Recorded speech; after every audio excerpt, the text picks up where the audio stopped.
تحریک انصاف کے رہنما میاں محمود الرشید کو لاہور میں پولیس نے گرفتار کر لیا ہے۔ خبر آپ تک پہنچا رہے ہیں۔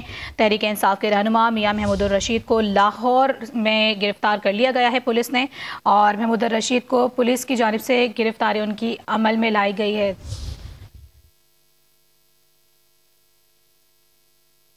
تفصیلات حاصل کریں گے ڈان نیوز کے نمائندے علی وقار سے۔ علی وقار، بتائے گا پولیس نے تحریک انصاف کے رہنما محمود الرشید کو لاہور میں کس جگہ سے گرفتار کیا ہے؟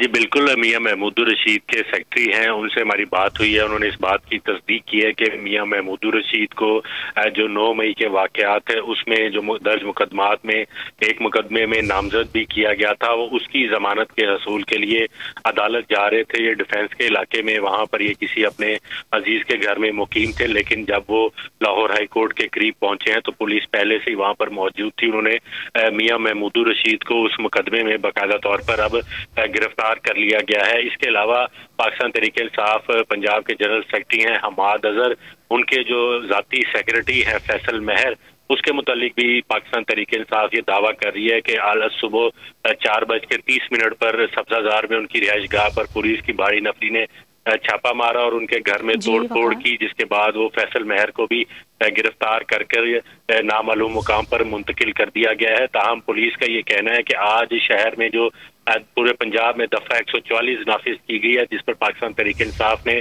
آج یونین کونسل لیول پر عدلیہ سے اظہار یکجہتی کے لیے احتجاج کا پلان اعلان کر رکھا ہے، جس پر ان کا یہ کہنا ہے کہ دفعہ 144 کی خلاف ورزی پر بھی سخت ایکشن لیا جائے گا۔ جو کوئی بھی اس کی خلاف ورزی کرے گا اس کے خلاف قانون کے مطابق کارروائی عمل میں لائی جائے گی۔ تاہم میاں محمود الرشید کے متعلق کہا جا رہا ہے کہ ان کو اب نامعلوم مقام پر منتقل کر دیا گیا ہے اور باقاعدہ اب ان کے خلاف جو تحقیقات کا آغاز کر دیا گیا ہے۔ تحریک انصاف کے رہنما میاں محمود الرشید کو لاہور میں ڈیفینس کے علاقے سے ان کی گرفتاری عمل میں لائی گئی ہے۔ علی وقار تفصیلی طور پر آگاہ کر رہے تھے، بہت شکریہ آپ کا۔